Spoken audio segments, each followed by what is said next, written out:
ijambo rivuga ngo zigama ikibitsanyo cawe. Bariza mugenzi wawe mbe ico kintu ni giki?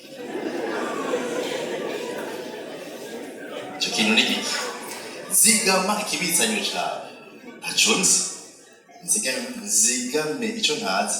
Mu gifaransa bavuga ngo garder le dépôt, le bon dépôt. Garder le bon dépôt.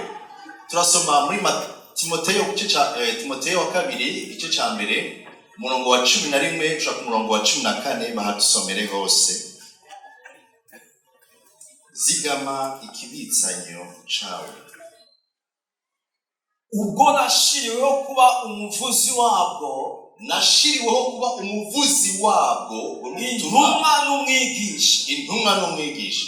Ico gituma kandi mbabazwa gutya, yamara ntibintera isoni kuko nzi uwo nizeye, kandi nzi ntakekeranya yuko ashobora kuzigama ikibitsanyo namubikije gushitsa kuri wa munsi. Ndazi ko ashobora kuzigama ikibitsanyo namubikije gushika kuri wa munsi.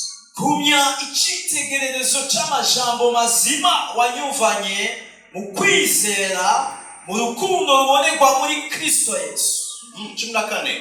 Ikibitsanyo ciza warikijwe ukizigamishe Mpwemu Yera aba muri twebwe. Iri jambo turisubiremo. Ikibitsanyo 14. Ikibitsanyo ciza wabikijwe ukizigamishe Mpwemu Yera ari muri mwe. Haleluya. Ijambo rikomeye.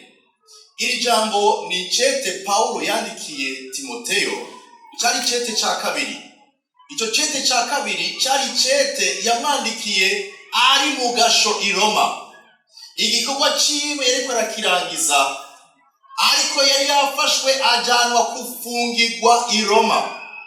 Ariko arandika ico cete yandika nk'uriko arashikiriza ubutumwa canke ariko atanga intahe igihe yamaze akorera Imana. Arabona ko ashize ku musozo.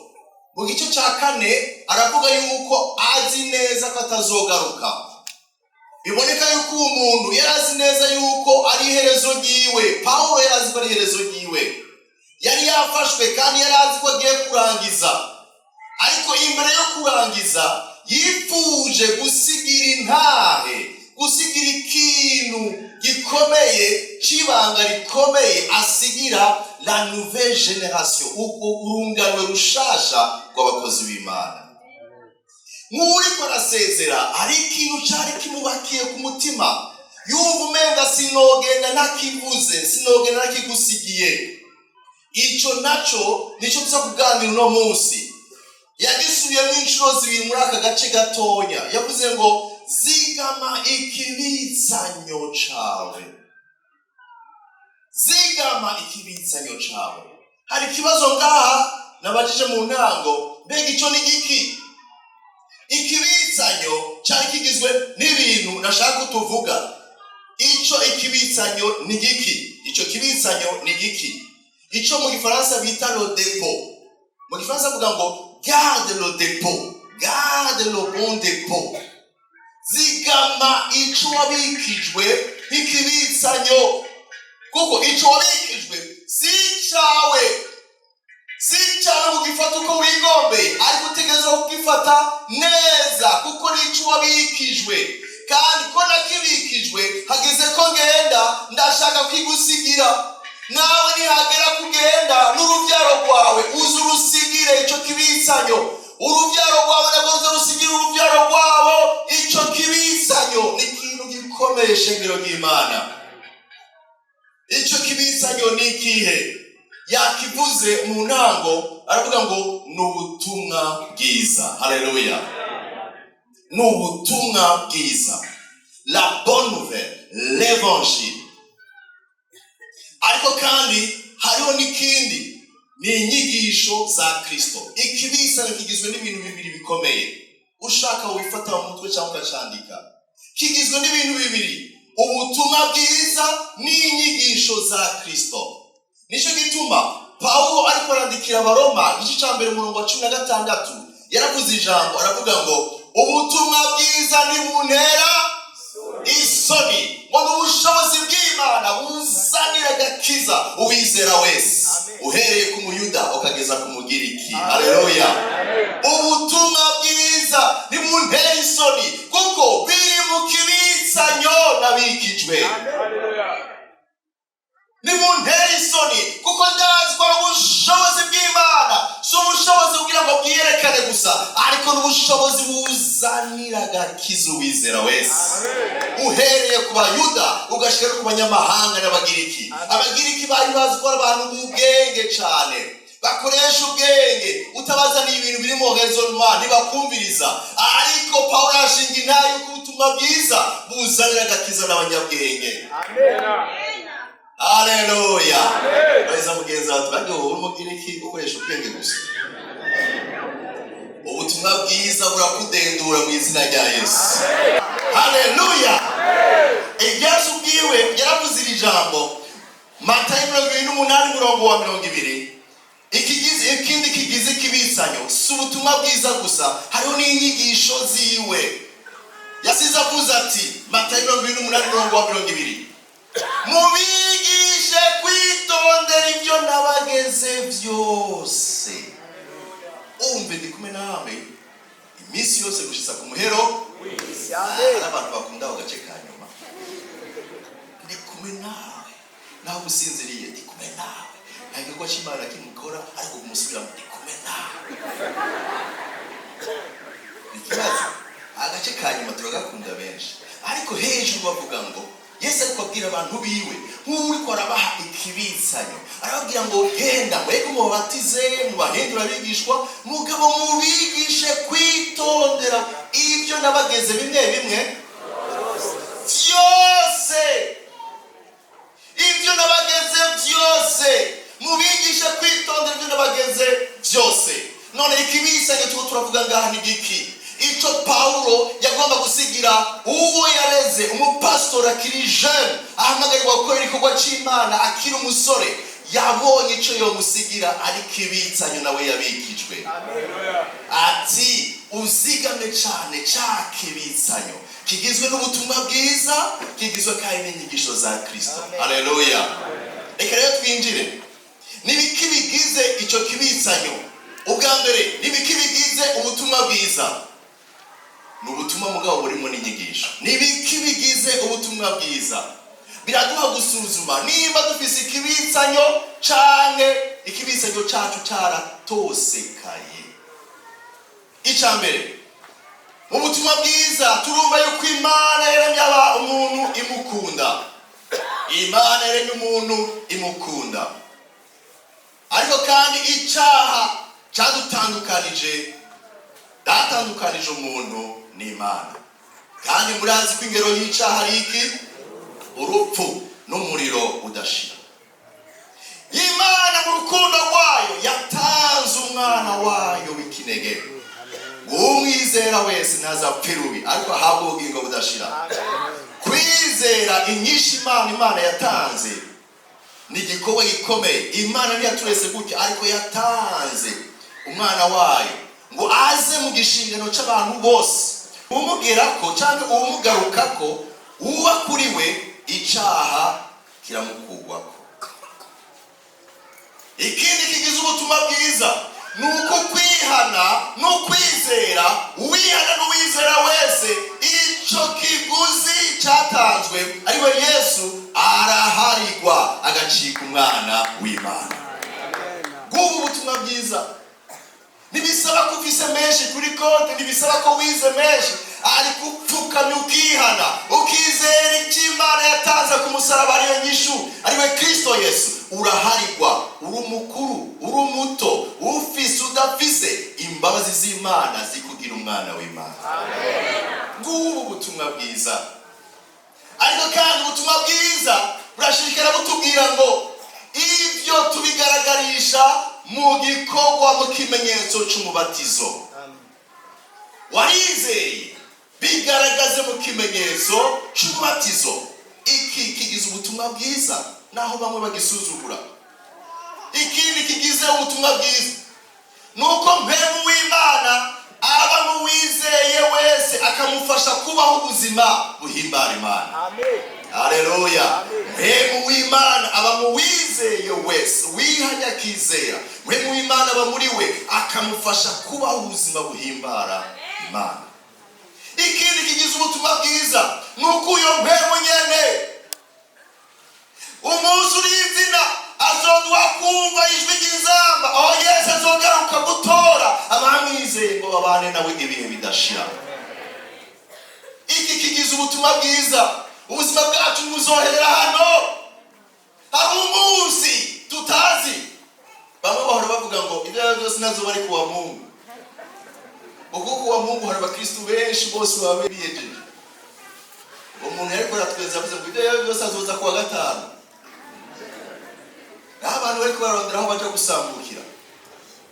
Hari umunsi Mpwemu Yera azoduha kumva inzamba y'akabanga. Iyo nzamba uzoyumva azomusanganira mu kirere abane nawe ibihe bidashira. Iyo ni inkuru nziza. Iyo ni inkuru nziza. Haleluya. Ni inkuru nziza kuko naho wowe uri kurakubitika hano ku isi, izere wihangane, hari umunsi uzobana n'Imana. Ikindi kigize ubutumwa bwiza nuko hazobaho urubanza imbere y'intebe y'Imana. Abapfuye n'abazima bazoboneka bakaza bagaseruka imbere y'iyo ntebe y'Imana. Abizeye Kristo Yesu bazobana nawe ibihe bidashira, ariko abatamwizeye no mubabaro wo kuzotandukana n'Imana bakabana mu muriro ibihe bidashira. Mbega iki kiragize ibyo dusoma mu ijambo ry'Imana nk'ubutumwa bwiza. Ego kuko hari iherezo ya byose, kandi Imana izohemba abamwizeye kubana nawe, ariko abatamwizeye hari umunsi w'urubanza aho ata muntu n'umwe azokwepa. Hari abamenyereye gukarota nta nzira. Twese tuzoseruka imbere y'intebe y'Imana, tuzocika urubanza bivanye nuko wizeye inyishu Imana yatanze canke wayisuzuguye. Ubu ni ubutumwa bwiza. Ibigize inyigisho za Kristo navyo nagomba kubivuga ko nibikibigize inyigisho Kristo yagiye ashigikira avuga ashikiriza n'abigishwa biwe ko bakwiye kubigisha ivyo yabageze. Icambere Kristo yatugeze n'urukundo. Urukundo rutavangura. Iki ni kimwe mu nyigisho za Kristo. Umukristo umukuye ijambo ryitwa urukundo, cyangwa umukristo abuze ijambo ryitwa urukundo, cyangwa atagendera mu rukundo, ntariko agendera mu nyigisho za Kristo. Turaza kubivuga hanyuma ingene ibintu byahindutse. Urukundo rutavangura, urukundo rugushana gushika naho ukunda ugasengera n'abansi nabitwa ngo bakugwanya. Ubwo nibwo rukundo duhamagarirwa. Icya kabiri kigize inyigisho za Kristo ni igikorwa cyo kwiyanka n'ukwikorera umusaraba mu nzira yo gukurikira Yesu. Amen. Ahantu haba ndahagira seminari indwi yose, n'ahantu hankora ku mutima cyane. Abakristo ba kino gihe ntutubwire ibintu byo kwiyanka, ahubwo tubwire ibituma twumva yuko turi abantu bahambara. Ikindi naco ntutubwire ibintu byerekeye gukurikira Yesu no kwemera kubazwa kubwiwe, bafuma babivamo. Ariko inyigisho za Kristo Yesu ubwiwe yarahindukiye abwira abigishwa biwe ngo ushaka kumkurikira nagira iki? Niyiyane yikorera umusaraba wiwe agira iki? Amkurikire. Ushaka gukiza ubugingo bwiwe azogira iki? Ariko ubuheba ububura kubwanje azogira iki? Azobwunguka. Ngizi inyigisho za Kristo. Hari ikibazo nza kubaza uno munsi, mbega turacagendera muri zo canke twarahinduye? Ikindi kigize inyigisho za Kristo nugusenga. Yesu ubuzima bwiwe yabayemo, yarasenga mu gicugu, yarasenga ku mugoroba, yarasenga ashitse imbere y'ikibazo, yarasenga n'atarahura n'ikibazo, yasenga uburyo bwose bw'amasengesho. bamwe dufise uburyo twikundira bumwe bw'amasengesho. Ndabapfinze n'ubu mana mpa naho nyene isengesho ryo gusaba ni rya sengesho twama dusenga. Ndaba none jewe wampaye nde, nukuvuga ngo nje gusenga, ariko gusenga kwanje kwafasha Imana kuyijana imbere ya sentare. Sentare ya he sinzi niyo sentare yari, kuko twaje imbere y'Imana kuyagiriza byitwa ngo tuje gusenga. Amasengesho mu banyefeso bavuga ngo amasengesho y'uburyo bwose bwo gusenga no kwinginga. Turakeneye kwigishwa uburyo bwose bw'amasengesho. Nituba bahengamiye gusa mu masengesho yo gusaba. Hari ubwoko bwinshi bw'amasengesho. Hari amasengesho yo guhimbaza, hari amasengesho yo gutazira. Haleluya. Hari amasengesho iyo bavuze louange et adoration. Louange no guhimana icubahiro kuvyo yakoze. Kuvuga ivyo yakoze, tu loues le Seigneur. Uhimbaza Imana. Uri Imana yagabuye ikiyaga gitukura. Uri Imana yangaburiye nshonje. Uri Imana yankijije wa munsi ngo ningwaye. Uri Imana wantabaye muri rya accident. Uri Imana y'igitangaza. Uri Imana itaranirwa gukora. Uri Imana itabara. Ibaza. Ariko kandi hari n'ubundi bwoko bw'amasengesho. Amasengesho yo kwadora, utazira Imana. Adore.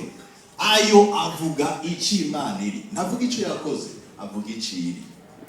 Batanguriye kuri Data wa twese uri mwijuru. Mwumvise ya masengesho ndavuga, izina ryawe yubahwe, ubwami bwawe, ibyo ushaka, haleluya, biba kwisi no mwijuru. Mwumva nasaba, aza gusaba ryari mu nyuma. Gerageza yumvire, yusurutse imbere y'Imana utangura iki? Mana wambonye nashitse, umutwaro wacu urawuzi. Maza kuyibona ndaza kubivuga ko mu bihe bya nyuma abantu bazobora bagararijwe naho nawe Imana bahaye ngo babarongore, badashaka kubarongora ko barongora. Ariko Bibiliya tubwira ngo musengere ababarongora. Amen. Kuko taburongozi na bumwe butava. Izo ni inyigisho za Kristo. Kandi n'abigishwa bagiye baratihana. Babayeho mu bihe bigoye cyane aho bari munsi y'abami b'Abaroma. Paulo yandikira Abaroma igice cya 13 ariko barabwira ingene bakwiye gusengera ababarongoye. Harimo n'abajya abami bariko barabica, womenga ibintu byumvikana. Ariko cyari kimwe mu bigize ikibitsanyo. Amen. Inyigisho za Kristo. Gusengera ababaganza ariko kandi no kubumvira. Ikindi kigize inyigisho za Kristo,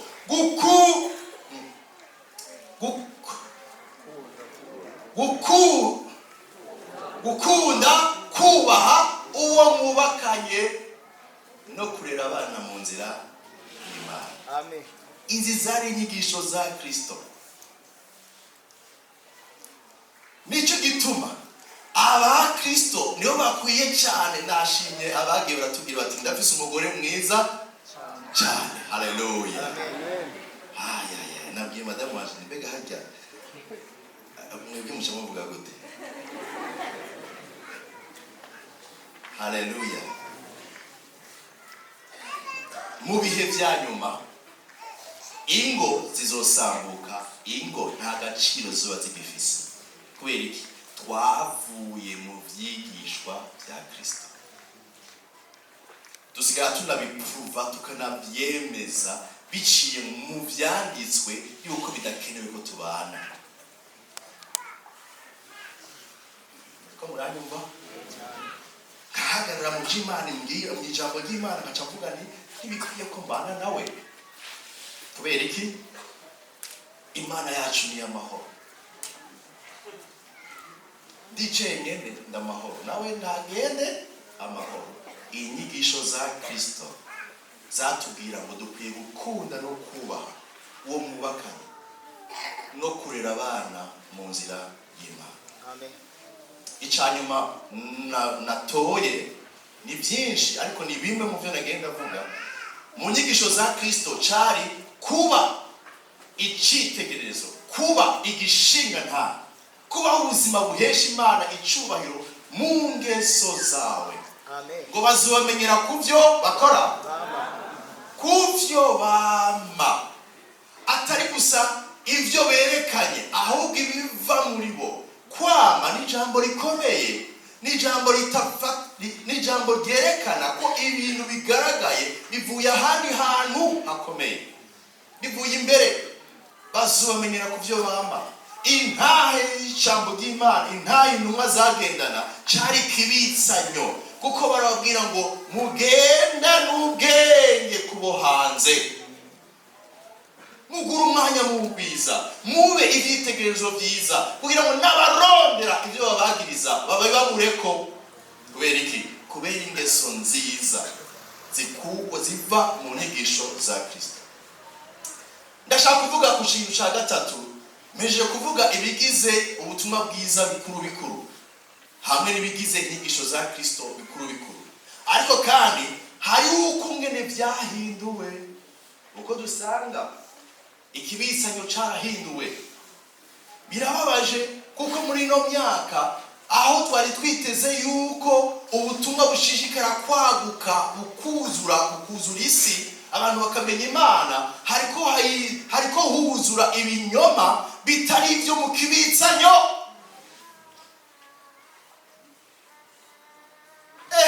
Muri bino bihe turimo, ibihe bya nyuma, abantu bazoba bironerera abababwira ibinezera amatwi yabo. Ntumbwire ibitaryohera, mbwira ibindyohera. Kandi birivuga ngo bazokwikwegera ko abantu benshi. Kubera iki? Kuko isi ya none ikenera abababwira ibibaryohera, ngo bazorondera kumva ibiryohera amatwi yabo, ariko bagashira kure ivyo Imana igomba. Ibi ni ibimenyetso bya nyuma, aho abantu turondera ibiduhimbara, bigatuma n'ubutumwa bwiza tubuhindura kugira ngo tunezereze abantu. Imana itubabarire. Bakozi b'Imana, abantu b'Imana, Imana itubabarire, kuko twarondeye cyane kunezereza abantu, tuja kure y'ikibitsanyo twabikijwe na Kristo Yesu. Hari ikibazo cy'uko inyigisho y'umusaraba itakivugwa.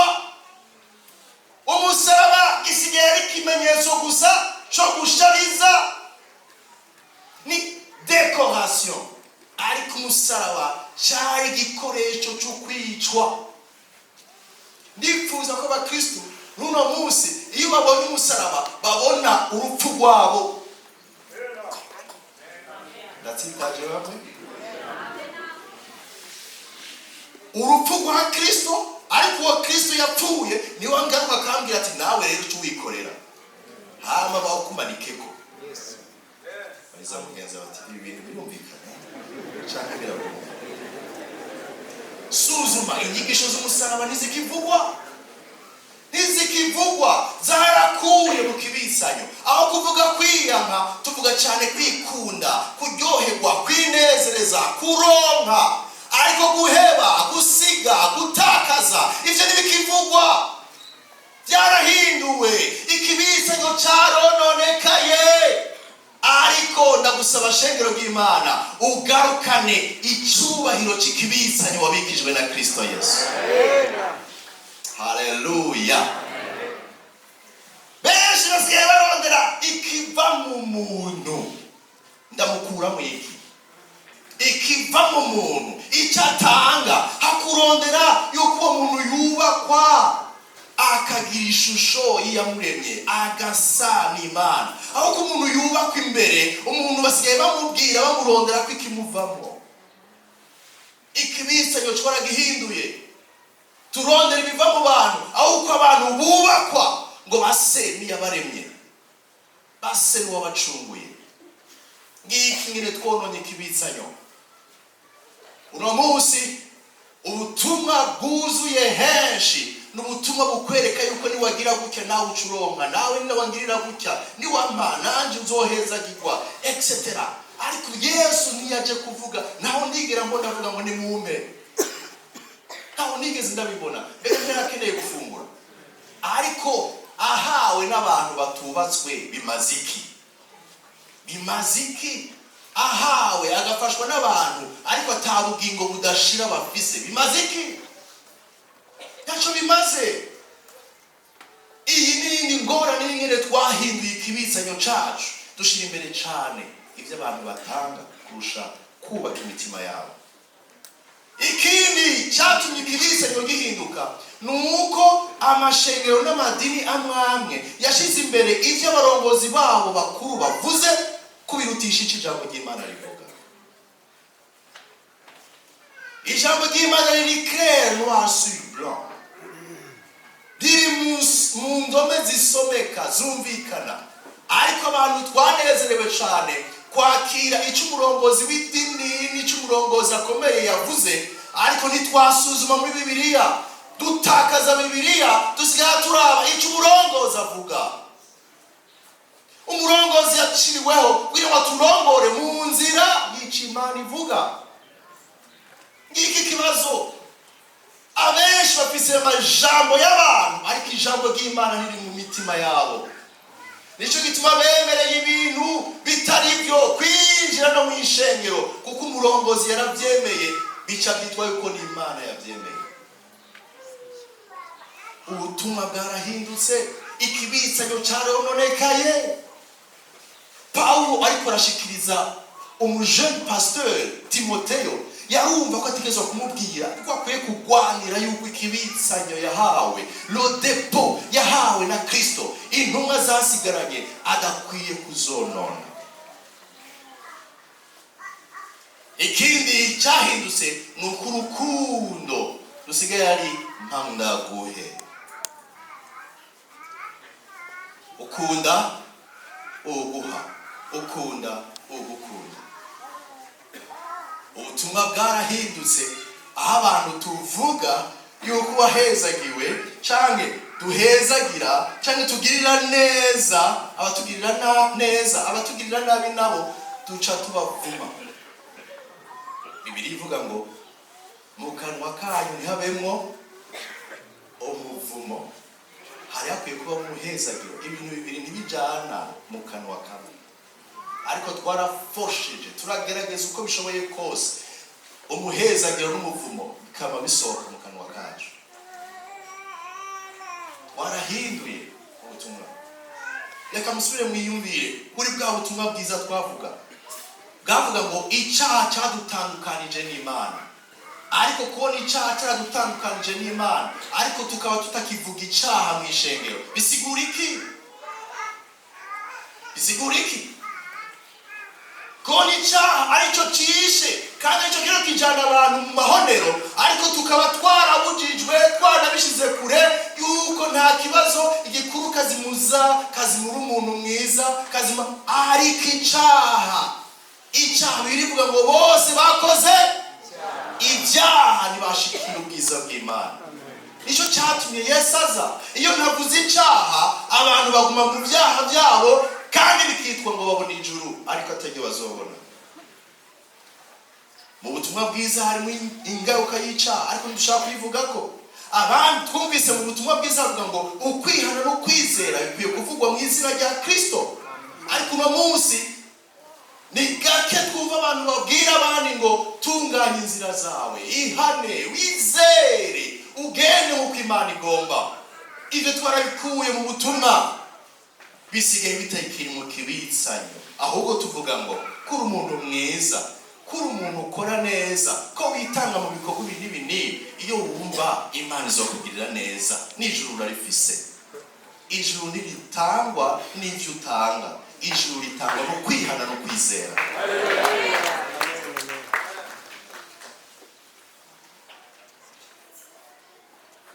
Turavuga kandi mu butumwa bwiza ko harimo umubatizo, ariko uno munsi umubatizo bamwe bafata ko kumenga n'ibintu n'akantu kugira cyangwa n'akantu kutagira. Nimba Yesu yasizavuze ngo mubabatize, icyo cyonyine kirahagije kugira numve yuko nkwiye kugira iki ubatizo.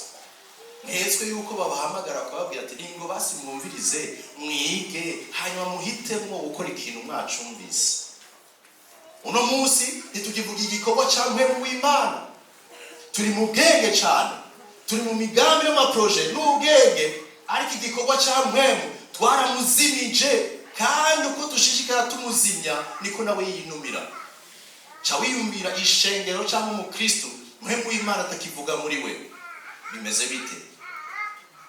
Iyi ni ingaruka y'ukibitsanyo twagitakaje. Kuvuga ku byerekeye iherezo n'urubanza ruzoba, ibyo biri kure.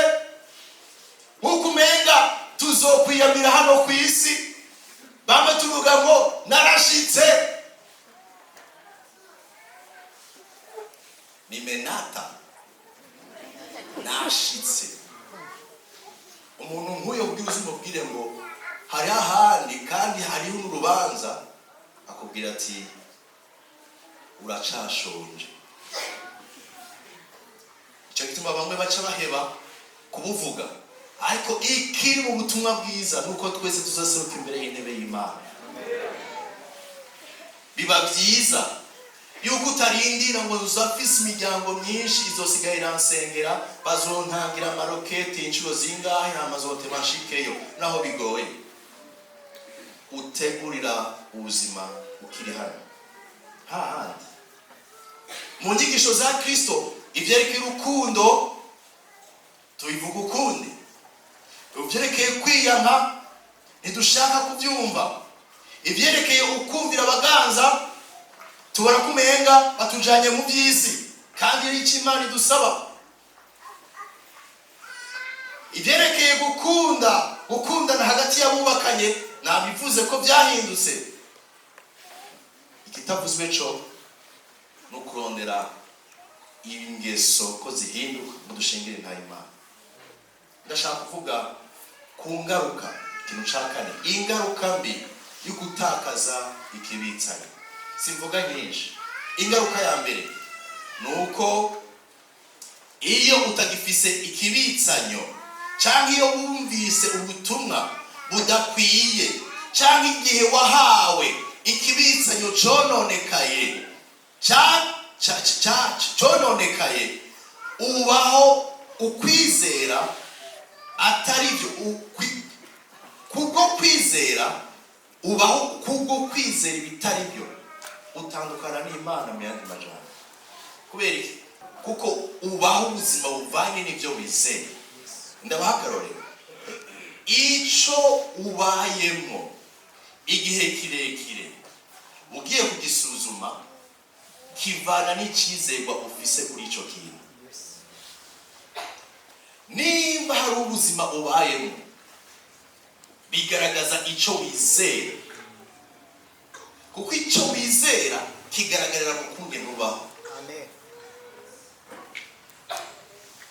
Nico gituma bamwe turavuga ko twizera Imana, ariko kandi tukizera cyane cyane ahubwo imigani n'imigenzo yacu y'ikirundi.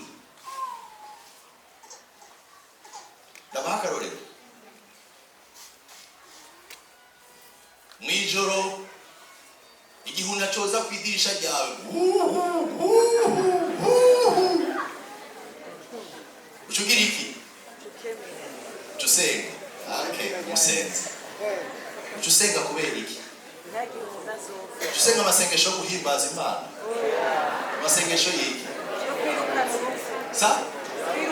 Yo gukemera. Icyo cyerekana icyo wizeye.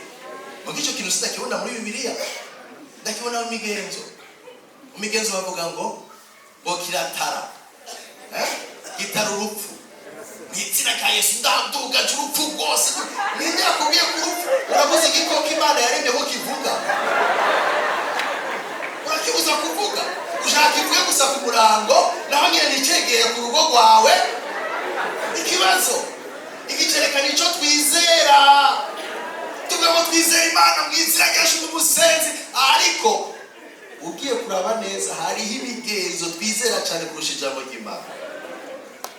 Raba n'ibindi byinshi turetse igihuna, raba ibikere batubwiye ngo nibyagira gutya ngo amabere ya mama ngo ducacika, tukagera ahantu tukagira ubwoba, ahantu urenganye ugahura n'intuze capfuye cyangwa ikintu ugacutanga, harabaduga byinshi. kandi ibyo biracara turimo kandi turi muri Kristo bigaragaza icyo twizeye.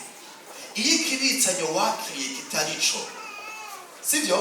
Iyo ikibitsanyo wakiriye kitari cyo, nukubaho kwawe kuca kubaho nabi, ni kubaho nk'uko Imana yagomba, kuko wakiriye ikibitsanyo bitari cyo, ufise n'ibyizerwa bitari byo. Suzuma ibyizerwa tugenderamo nimba buva mu ijambo ry'Imana cyangwa ari ibyo twagiye turumva ku bantu. Ikindi ngaruka mbi, uca wibaza ko uhwanye n'Imana. Igihe ufise ikibitsanyo bitari cyo, wibaza ko uhwanye n'Imana ariko ukaba unyuranye nayo. Ikindi ngaruka mbi, ubuzima bw'imyifato n'ingeso ntibigera buhinduka kuko ikibitsanyo cawe atari icukuri. Ngiyi ngaruka, ukazogerageza yuko umuntu ahinduka, kwiko udahinduka kandi waba mu rusengero, nuko sinzi neza ibyo yakira muri urwo rusengero, nimba ari ikibitsanyo cy'ukuri kimufasha guhinduka canke ari ukuja muri show gusa no kuraba abantu. Ni kibazo. Ndangirize kuri iki kintu, twozigama gute ikibitsanyo? Twozigama gute ikibitsanyo cacu? Ndafise inyishu zine. Icambere nuko amashengero akwiye gusuzuma ivyo ashikiriza nk'ingaburo, kuko kwizera ku bantu kuva mu kumva ico wumvise naco kitari ijambo ry'Imana, kitari ijambo ryahumetswe na Kristo, kiza no kwizera kutariko. Shengero barongozi, abanyumva bari hano n'abazonyumva hanze, musubire musuzume nimba ikibitsanyo muriko muratanga ari icy'ubutumwa bwiza n'inyigisho za Kristo canke aramangetengete no kwifuza kw'abantu. Suzuma. Icya kabiri, twotuma tuzigama ikibitsanyo cacu, aba Kristo bakwiye guhurumbira inyigisho zizima naho zigumye. Haleluya. Hari umuntu bigeze kubona mu ishengero, bamubona iminsi yose ahari, mugabo akabona umenga ubuzima bwiwe ntibuhinduka. Hama baragaza bamubaza ati, none wewe meze gute? Kudapfuma uheba uje ahandi kandi bama bakubwiye ivyerekeye ubugingo bwawe Kristo no kwihana. Ababwira ikintu gikomeye ati, nopfuma numviriza bijya numva uko binkorako bihindura ubuzima bwanje, naho bimaze igihe binaniye, aho uko nza kumviriza ibintu bambwira kandi nzi ko atari byo.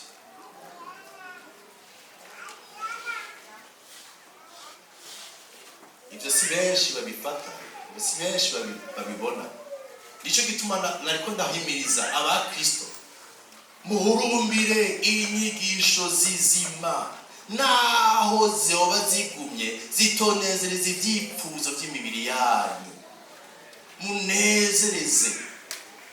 Munezererwe n'ivy'Imana ivuga, n'ijambo z'inyigisho zizima kurusha kunezeza iby'isi n'iby'imibiri yanyu. Paulo yaravuze ngo, fata umubiri wanje nkawuhindura umuja. Sindiyogira ngo ndawureke undongore, ariko ndawusubiza ku ijambo ry'Imana, nasuzuma haca ndawugarukana ku musaraba nkawuhindura umuja. Ikindi, bene data, tugira umwete wo kurimbura buri munsi ijambo ry'Imana. Amen. Haleluya. Amen. Ari abantu iyo amasaha ageze atarafungura aca hagarika ibintu byose. Nabibonye hariya mu Buyenzi mu muduga, iyo bariko barakora umuduga, bwana nanjawa naenda nanja, aca hagarika ngaho nyine, sibyo? Wakubwira ati nanja. Iyo badufise ugushobora gutahura inzara impwemu zacu zifise, tugahitamo kuzigaburira uko bukeye uko bwije, twokura, twokomera. Naho nyene ntituzihe ibivanze bivangatiranye ariko tuzihe ikibitsanyo biri mu kibitsanyo cy'ukuri. Inyigisho za Kristo.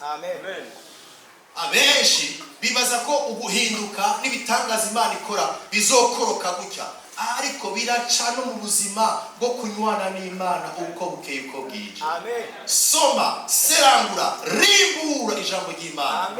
Yosuwa Imana yamubwiye ngo niwaririmbura niho ibyawe bizogenda neza. Icyanyuma, gira umwete wo gushira mu ngiro ijambo wumvise. Ntube nka wa wundi yiraba mu kirore agaca agira iki? Agaca yibagira. Mora niyumvira kuva nkikizwa, Mana amajambo nagiye ndumva iyo unshoboza nkagenda ndashira mu ngiro. Uno munsi mbameze gute? Bakigwana niki.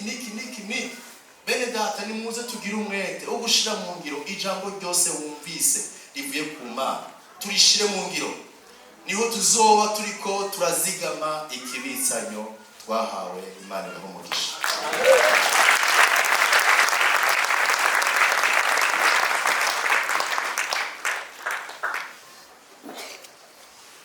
Iri jambo ntiryari ryo kukongera ubumenyi, ryari ryo kugufasha usuzume muri dépôt yawe. Muri dépôt yawe hari ibishushe n'ibikari. Hakwiye kubamo ubutumwa bwiza n'inyigisho za Kristo. Nicyo kibitsanyo Imana yaduhaye. Tugiye gusenga. Ndashaka gusengera ubwa mbere abumva ko bamaze igihe bagwana, bifuza guha ubugingo bwabo Kristo Yesu no gutanga ubuzima bushasha. Batahura ngo Yesu yapfiriye ibyaha byaje, ariko sindagera ku rugezo rwo kumwemerera ngo nihane nongere ndamuha ubugingo bwaje. Ariko no munsi urahawe akaryo. Nimba uri hagati yacu ndagusaba ngo duze urutoki, ndashaka gufashanya nawe masengesho. Imana imumugisha. Haleluya. Imana imumugisha. Haleluya. Imana imumugisha. Uko niko abantu binjira mu ijuru, abandi bari basinya mu muriro. Haleluya.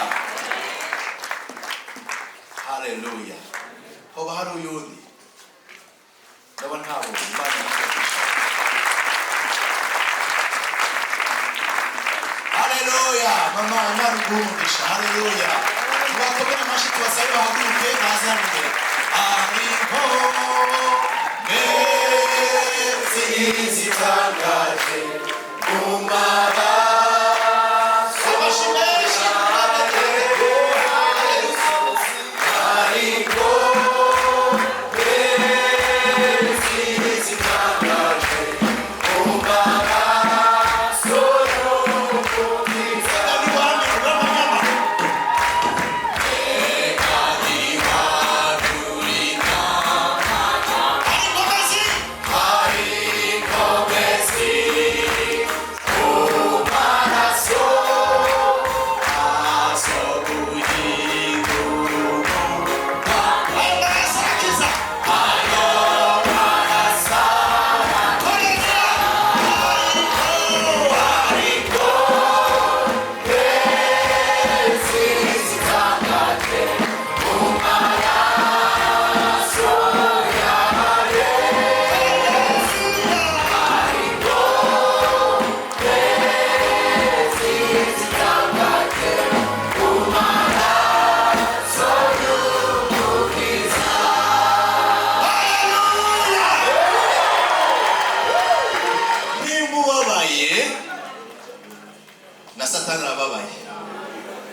ariko ni munezero ni Imana iranezerewe. Izina ry'Imana rihabwa icyubahiro. Ariko tugiye gusubira muri twebwe, gusubira indani muri twebwe. Mbega uracafise ikibitsanyo cuzuye canke waratabaguye ukuramo ivyo ushaka ibisigaye urata? ibisigaye ubona ko atakimaze bifise. Senga, muze dusenge tubwire Imana, Mana ndashaka kuguma mu butumwa bwiza no gushishikara mu nyigisho zawe. Fasha umutima wanje, fasha umutima wanje, ikibitsanyo wabikije ukinzigamire ku bwa Mpwemu Yera. Dusenge. Sabe pastor nakadufasha muri iyo sengesho. Haleluya, Imana ihabwe icyubahiro. Ndizera ko bamwe bijya guhera mu kwihana, abandi biraza gusubira ko basura gufata engagement n'Imana mu bisata bimwe bigize ubuzima bwabo. Hari abatuka abarongozi bw'igihugu, hari abatubaha abo bubakanye, hari abatiye ijambo ry'Imana ku munsi ku munsi, hari imitima yabo yigomore ku cyaha kanaka. Ndagomba urabane na Yesu mu ijuru, duze ibiganza byabo. Mana tuguhaye icyubahiro, tuje imbere yawe nk'ishengero ryawe Mana, umugeni wawe wadupfiriye urupfu rw'agashinyaguro, wadupfiriye urupfu rw'isoni, rwo kubambwa, rwo gucika ivume ku bwacu. Ariko mama wo kwigenza nk'abageni, amwe twacita abakubabaza, twacita abagusuzuguza, twacita abakumaramaza mu kibano, twacita abakumaramaza mu buzi, tuje kwihana Mana. Imitima y'abihano yakire Mana. Turasabye ubushobozi bwa Mpwemu busubire bwake muri twebwe, bwadusubire dufate kamere y'icaha. Imitima yacu isubire yake mu rukundo rwa mbere, imitima yacu isubire yake ububasha bwa Mpwemu. Tangura gusenga, teka kamere ihane mu nyonga z'Imana. Mpwemu ariko arumva, umuhezi mukuru w'Imana we Yesu ariko arimo gusenga kwawe. Ntusamare, rabana na Yesu, ihana aho bikenewe, kwatana icemwe aho bikenewe, umutima wawe usenge. Mana turaguhaye icyubahiro, turagushima kuri ubwawe ukituriko, turagushima igihe cyose tuzi imbere yawe kuri ya ntebe y'ubuntu imwe wicayeko, imwe utubwira ngo nimuze musenge mwizeye mwogeje n'amazi meza, imitima y'incushe by'amaraso, muze mwiteye gutabarwa bwiye gikwiye. Senga data ariko arumva, data ariko arumva ntusamare, data ariko arumva ntusamare, ariko arumva ukwihana kwawe, ariko arumva ukwigaya kwawe, ariko arumva amajambo yawe, ariteguye kugufasha, arakeneye kuvuga, akeneye ko wihana. Mana tuje imbere yawe Mwami n'ishengero ryawe Mana, imitima yacu turagomba gusura kuganzwa nawe. Ntidukeneye ibiryoshe, ntidukeneye ibihimbano by'imibiri yacu, ntidukeneye ibihimbano byo kubaho kwacu, turakeneye ibiza kutuzi biduhimbara ariko bikanezeza izina ryawe. Haleluya, haleluya, haleluya. Tangura gukubita n'ubushobozi aho unesherezwa, aho wanesherejwe, aho umenga gusa wararekuye, aho icyo gisata warekuye Satani, icyo nyene shingamo icy'ubunyugayo bwa Mpwemu Yera. Icyo gisata ntukirekure Satani, kirekurire Yesu. Iyo ndomene kubaho kwawe wari wararekuye, wishyizemo nabyo ushobora, witabona abandi ko babayeho, oyaye uteza kuba ubuzima bwa gutandukaniro. Yesu agukunda ubuzima bwawe bwose, nawe uburekure bwose. Kenshi wibaza ngo ni wowe wibaza ko wibeshejeho, ariko n'Imana ikubeshejeho. Nicyo bituma niwirekura arakwakira, kandi araguha ubuzima mu buzima, araguha umutekano w'ubuzima, arakurinda ko niwe murinzi. Mana tuguhaye icyubahiro cyose. Haleluya. Hariho ibintu bimwe tugira tumenga birasanzwe mugabo kandi ari Satani karatwiba. Hari abantu batagira Bibiliya atari ko babuze amafaranga yo kwigura, hari n'abayifite batayisoma, hari n'abiteye isoni kubigendana kuri aveni canke ku kazi. Ndakeneye kwihana kw'abera, ndakeneye kwihana kw'abera. Kwambara impuzu y'umusare kanaka abera barayambara, kwambara impuzu y'umuntu kanaka icyo bamariye barayambara, ariko hageze gusoma Bibiliya abantu babona bigatangura gutera isoni. Ihane, uwo n'umuvumo uri kuri iyi bugingo. Uko niko ikibitsanyo cawe ngena kiva mu mitima y'abantu, ariko nakeneye kwihana kw'abera. Yavuze ikintu gikomeye, ati benshi babonye umusaraba babona Yesu nk'urupfu rusanzwe, ariko harageze igihe tubona ko ari urupfu rwacu. Iyo ubonye umusaraba ubone ngo aho ngo ni amanyama yanjye yabambwe, ni ubwibone bwanjye bwabambwe, n'amajambo yanjye mabi yo guteranya yabambwe, inzoga zabambwe. Tegeka icaha, data aragukumva kandi araguherekeza. Tegeka kwisambanya, data araguherekeza. Tegeka inzigo, data araguherekeza. Tegeka desordre, data araguherekeza. Mana, turi hano mw'ishengero ryawe, turifuza kwakira byose byaduteguriye. Turifuza kwakira ikiri ku mutima wawe waseruye muri Kristo Yesu, userura mu nyigisho z'intumwa. Imitima yacu iragomba kwakira byose. Nous voulons élargir notre assiette. Turagomba kwakira ibyavuye ku mutima w'Imana byose. Ntitugomba kuronka za nyigisho zitera demangeaison. Ntitugomba kwakira za nyigisho zituma tuyigayiga. Turakira inyigisho zidukubita tugakubitika. Mana, niwe wakira icyubahiro. Turavuze ngo amen kuri le dépôt. Ishengero ngo amen kuri le dépôt. Dans sa globalité, dans sa totalité, yose itagabanije, yose itononekaye, yose ukimara ivuze ku ijambo ryayo.